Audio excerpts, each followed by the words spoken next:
একটা নতুন বিষয় আমরা পরিচিত হব আজকে। তার নাম হচ্ছে ইলেকট্রোস্ট্যাটিক্স।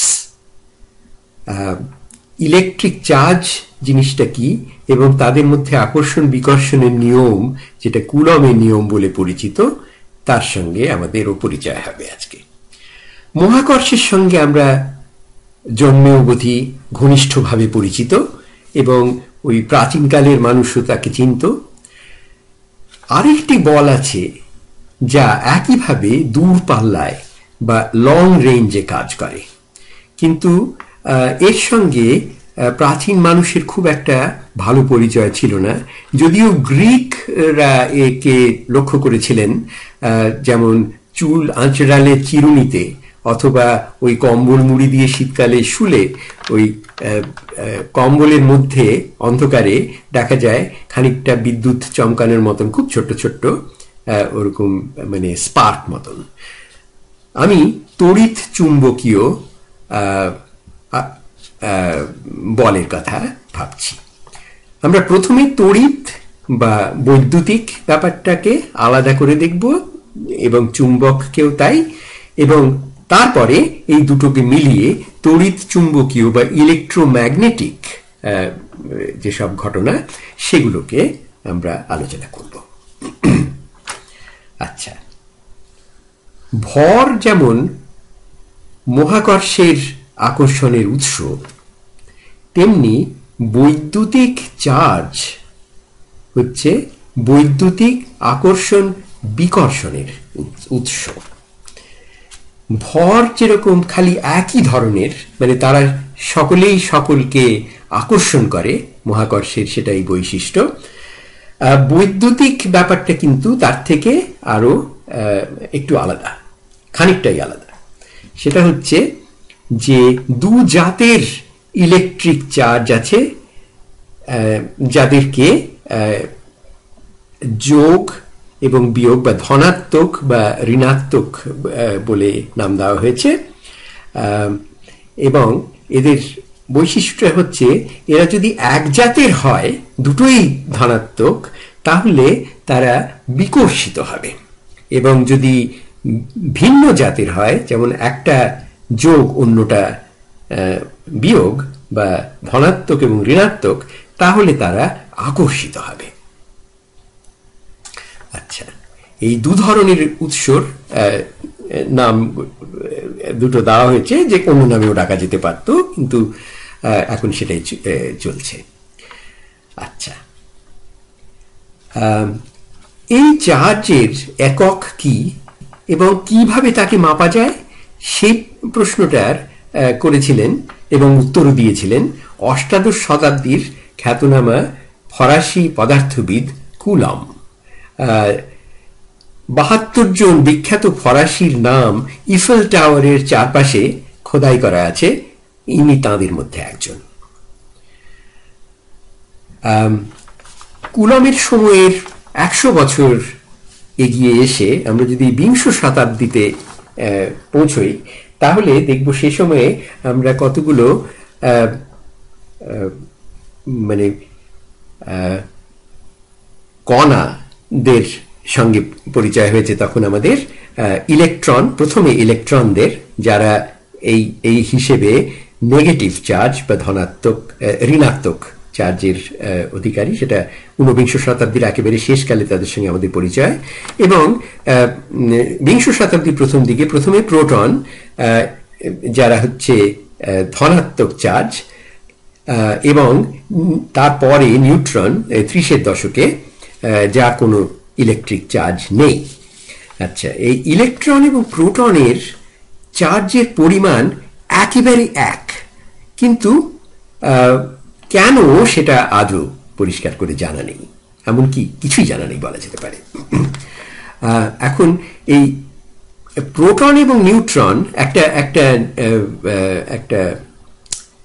অ্যাটম এর কেন্দ্রে এই নিউট্রন এবং প্রোটনরা থাকে জোট বেঁধে। সে অতি ছোট্ট এবং অনেক দূরে, বাইরে তুলনামূলকভাবে অনেক দূরে ইলেকট্রনরা ঘুরে বেড়াচ্ছে, এবং প্রোটন এবং ইলেকট্রনের টানাটানির জন্য তারা একটি বদ্ধ অবস্থায় রয়েছে। এটাই হচ্ছে অ্যাটমদের প্রকৃতি। ইলেকট্রনটা অনেক হালকা এবং ওই নিউক্লিয়ন যাদের বলে নিউট্রন এবং প্রোটন তারা অনেক ভারী কেন্দ্রে রয়েছে।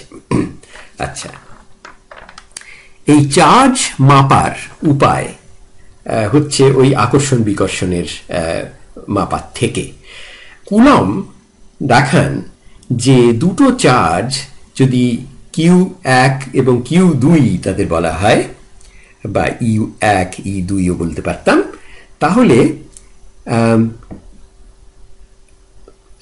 কুলম হচ্ছে 1 কুলম হচ্ছে 6.24 তাকে 10 পাওয়ার 18 এই বড় সংখ্যাটা দিয়ে যদি ইলেকট্রনের যে প্রাথমিক চার্জ তাকে যদি গুণ করা হয় তাহলে 1 কুলম পাওয়া যায়।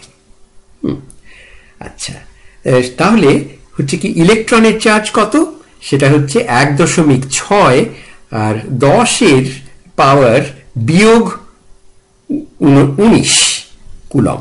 মানে কুলমের তুলনায় ইলেকট্রনের চার্জ অতি অতি ছোট্ট, কিন্তু যেটা একটা গভীর মিস্ট্রি বলা যেতে পারে সেটা হচ্ছে যে প্রোটনের চার্জও একেবারে এক, শুধু তার সেটার ঋণাত্মকের বদলে ধনাত্মক। আরেকটা আশ্চর্য ব্যাপার যে ইলেকট্রন এবং প্রোটনের সংখ্যা আমাদের বিশ্বে একেবারেই এক বলে মনে হয়, কারণ তা যদি না হতো তাহলে শুধু একা মহাকর্ষ বিশ্বের স্বরূপ বোঝাতে পারত না।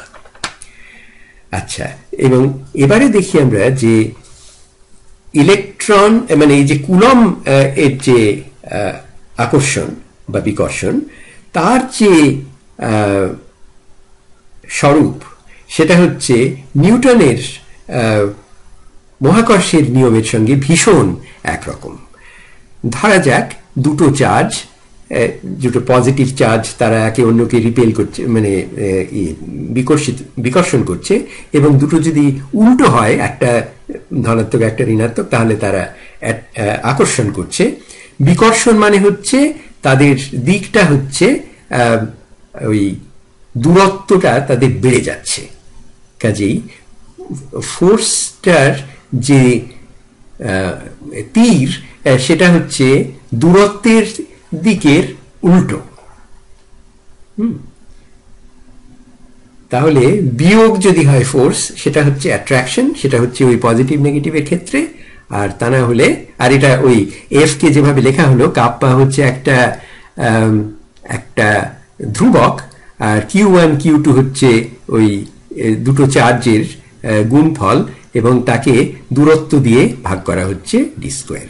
এখন Q1 এবং Q2 যদি মানে ওই সাইনটা অন্য হয়, তাহলে এফটা বিয়োগাত্মক হচ্ছে, তার মানেটাই হচ্ছে যে ওটা অ্যাট্রাকশন, কারণ ওটা ডি কে কমিয়ে দেওয়ার চেষ্টা করছে, দূরত্বটাকে কমিয়ে দেওয়ার চেষ্টা করছে, উল্টো দিকে বলে দূরত্বটা যে বাড়ছে তা নয়। এবং ওই মহাকর্ষের যে আকর্ষণ সেটা হচ্ছে নিউটনেরটা G(m1m2), আর দূরত্বের সঙ্গে তার যে সম্পর্ক সেটা একেবারেই কুলমের নিয়মের সঙ্গে মেলে। এটা আশ্চর্য রকমের একটা মিল। এর কারণ আছে, সেটা আমরা পরে, বহুদিন পরে জানতে পারবো ঠিক কারণটা কি, সেটা জানা আছে। আচ্ছা, এবারে ওই কাপ্পা যেটা বলেছিলাম সেটার মানটি হচ্ছে, সেই কনস্ট্যান্টটিকে মাপা হয়েছে, সে হচ্ছে 9, আর তাকে 10⁹ পাওয়ার এই পরিমাণ, এবং তার এককটা হচ্ছে নিউটন মিটার স্কোয়ার, তাকে কুলম স্কোয়ার দিয়ে ভাগ করলে যা হয়। কারণ তাহলেই আমরা ওই এফ ইর এককটাকে ঠিক পাবো আর কি, যে নিউটন। কারণ Q1 Q2 দুটোই হচ্ছে কুলম দিয়ে হচ্ছে, আর নিচে মিটার স্কোয়ার রয়েছে দূরত্বের ডিস্টেন্স, সেই জন্যে ওরকম একটু অদ্ভুত একক সেটার।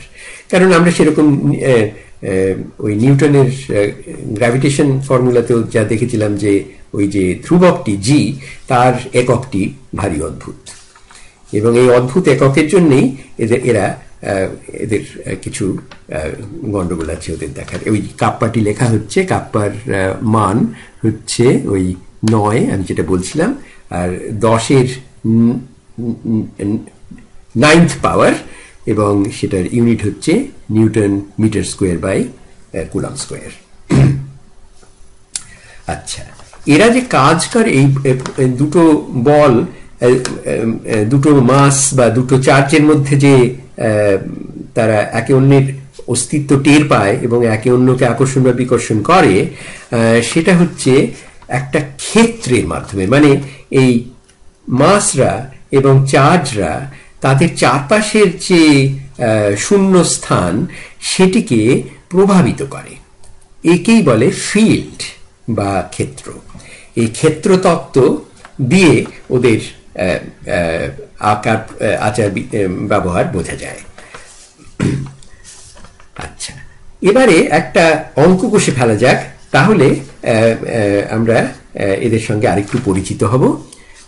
একটা চার্জ, সেটা হচ্ছে ধনাত্মক চার্জ, সেই জন্য প্লাস লেখা হচ্ছে, যার পরিমাণ হচ্ছে 5 গুণ 10 এর মানে 1000 ভাগের 1 ভাগ কুলম, আর অন্যটি হচ্ছে বিয়োগ 10 আর 100 ভাগের 1 ভাগ কুলম। এই হচ্ছে তাদের দুটো, এই 10 100 ভাগের 1 ভাগ কুলম। আচ্ছা, আর তাদের দূরত্বটা হচ্ছে আধ মিটার, 0.5 মিটার। তাহলে সেই ইলেকট্রোস্ট্যাটিক বল এটি কত?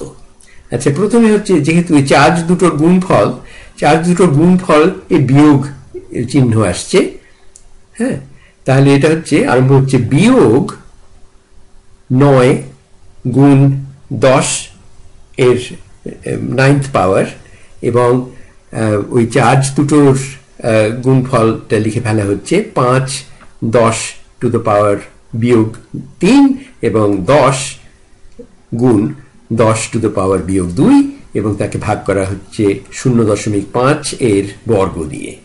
আচ্ছা, এবারে আর আমরা এই কুলমের কনস্ট্যান্টটাকে বসিয়ে দিয়েছি।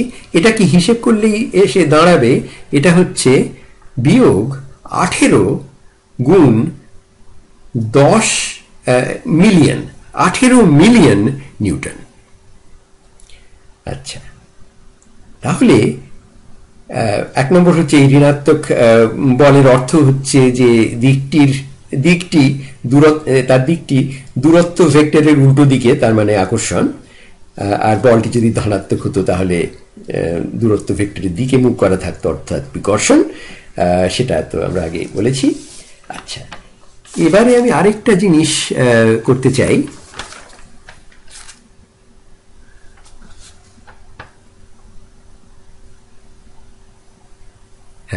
হ্যাঁ, আরেকটা জিনিস করতে চাই, সেটা হচ্ছে ওই যে আমি ইলেকট্রিক বল যেটার কথা এবং গ্র্যাভিটেশনাল অ্যাট্রাকশন দুটোর কথা আগে যে লিখেছিলাম, তাদের যদি আমরা একটা অনুপাত নিই তাহলে বুঝতে পারবো যে ইলেকট্রিক যে ফোর্সটা সেটা গ্র্যাভিটির থেকে অনেক বেশি।